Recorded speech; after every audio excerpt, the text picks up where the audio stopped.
வேதம் கேட்போம். உபாகமம் 5ஆம் அதிகாரம்.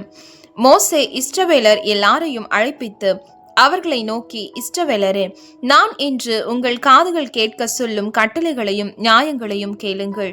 நீங்கள் அவைகளின்படியே செய்யும்படிக்கு அவைகளை கற்று கைக்கொள்ள கடவீர்கள். நம்முடைய தேவனாகிய கர்த்தர் ஓரேபிலே நம்மோடே உடன்படிக்கை பண்ணினார். அந்த உடன்படிக்கையை கர்த்தர் நம்முடைய பிதாக்களுடன் பண்ணாமல் இந்நாளில் இங்கே உயிரோடு இருக்கிற நம் எல்லோரோடும் பண்ணினார். கர்த்தர் மலையிலே அக்கினியின் நடுவிலிருந்து முகமுகமாய் உங்களோடே பேசினார். கர்த்தருடைய வார்த்தையை உங்களுக்கு அறிவிக்கும்படி அக்காலத்திலே நான் கர்த்தருக்கும் உங்களுக்கும் நடுவாக நின்றேன். நீங்கள் அக்கினிக்கு பயந்து மலையில் ஏறாமல் இருந்தீர்கள். அப்பொழுது அவர் சொன்னது என்னவென்றால், உன்னை அடிமைத்தன வீடாகிய எகிப்து தேசத்திலிருந்து புறப்பட பண்ணின உன் தேவனாகிய கர்த்தர் நானே. என்னை அன்றி உனக்கு வேறே தேவர்கள் உண்டாயிருக்க வேண்டாம். மேலே வானத்திலும் கீழே பூமியிலும் பூமியின் கீழ் தண்ணீரிலும் இருக்கிறவைகளுக்கு ஒப்பான ஒரு சுரூபத்தை ஆகிலும் யாதொரு விக்கிரகத்தை ஆகிலும் நீ உனக்கு உண்டாக்க வேண்டாம். நீ அவைகளை நமஸ்கரிக்கவும் சேவிக்கவும் வேண்டாம். உன் தேவனாகிய கர்த்தரா இருக்கிற நான் எரிச்சல் உள்ள தேவனா இருந்து என்னை பகைக்கிறவர்களை குறித்து பிதாக்களுடைய அக்கிரமத்தை பிள்ளைகளிடத்தில் 3ஆம் 4ஆம் தலைமுறை மட்டும் விசாரிக்கிறவரா இருக்கிறேன். என்னிடத்தில் அன்பு கூர்ந்து என் கற்பனைகளை கைக்கொள்ளுகிறவர்களுக்கோ 1000 தலைமுறை மட்டும் இரக்கம் செய்கிறவரா இருக்கிறேன். உன் தேவனாகிய கர்த்தருடைய நாமத்தை வீணிலே வழங்காதிருப்பாயாக. கர்த்தர் தம்முடைய நாமத்தை வீணிலே வழங்குகிறவனை தண்டியாமல் விடார்.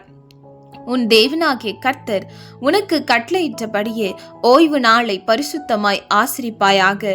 6 நாளும் நீ வேலை செய்து உன் கிரியைகளை எல்லாம் நடப்பிப்பாயாக. 7ஆம் நாளோ உன் தேவனாகிய கர்த்தருடைய ஓய்வு நாள்.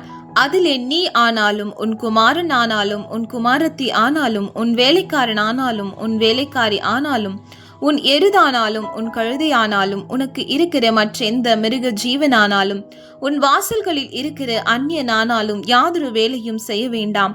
நீ இளைப்பாறுவது போல உன் வேலைக்காரனும் உன் வேலைக்காரியும் இளைப்பாற வேண்டும். நீ எகிப்து தேசத்தில் அடிமையா இருந்தாய் என்றும் உன் தேவனாகிய கர்த்தர் உன்னை அவ்விடத்திலிருந்து வல்லமையுள்ள கரத்தினாலும் ஓங்கிய புயத்தினாலும் புறப்பட பண்ணினார் என்றும் நினைப்பாயாக. ஆகையால் ஓய்வு நாளை ஆசரிக்க உன் தேவனாகிய கர்த்தர் உனக்கு கட்டளையிட்டார். உன் தேவனாகிய கர்த்தர் உனக்கு கொடுக்கிற தேசத்திலே உன் நாட்கள் நீடித்திருப்பதற்கும் நீ நன்றாய் இருப்பதற்கும் உன் தேவனாகிய கர்த்தர் உனக்கு கட்டளையிட்டபடியே உன் தகப்பனையும் உன் தாயையும் கனம் பண்ணுவாயாக.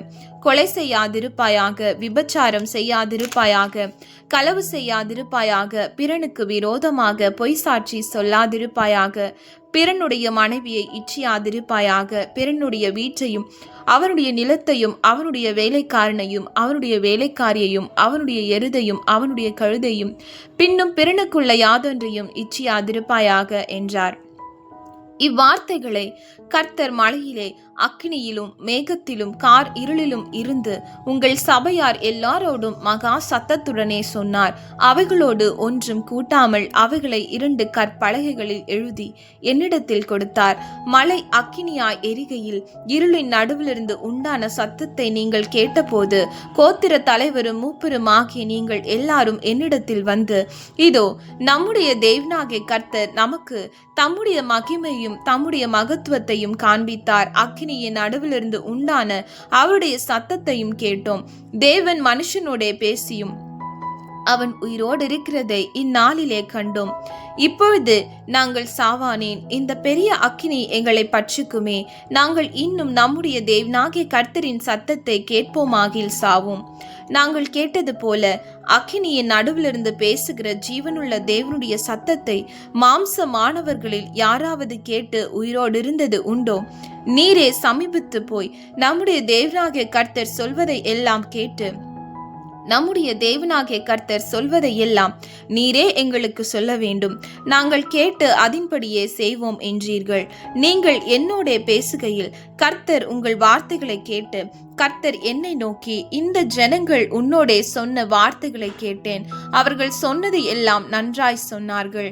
அவர்களும் அவர்கள் பிள்ளைகளும் என்றென்றைக்கும் நன்றாய் இருக்கும்படி அவர்கள் எந்நாளும் எனக்கு பயந்து என் கற்பனைகளை எல்லாம் கைக்கொள்வதற்கேற்ற இருதயம் அவர்களுக்கு இருந்தால் நலமாயிருக்கும்.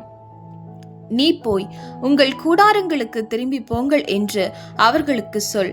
நீயோ இங்கே என்னிடத்தில் நில். நான் அவர்களுக்கு சுதந்திரமாக கொடுக்கும் தேசத்தில் அவர்கள் செய்யும்படி நீ அவர்களுக்கு போதிக்க வேண்டிய சகல கற்பனைகளையும் கட்டளைகளையும் நியாயங்களையும் உனக்கு சொல்லுவேன் என்றார். உங்கள் தேவனாகிய கர்த்தர் உங்களுக்கு கற்பித்தபடியே செய்ய சாவதானமாயிருங்கள். வலதுபுறம் இடதுபுறம் சாயாதிருப்பீர்களாக. நீங்கள் சுதந்திரிக்கும் தேசத்திலே பிழைத்து சுகித்து நீடித்திருக்கும்படி உங்கள் தேவனாகிய கர்த்தர் உங்களுக்கு விதித்த வழிகள் எல்லாவற்றிலும் நடக்க கடவீர்கள்.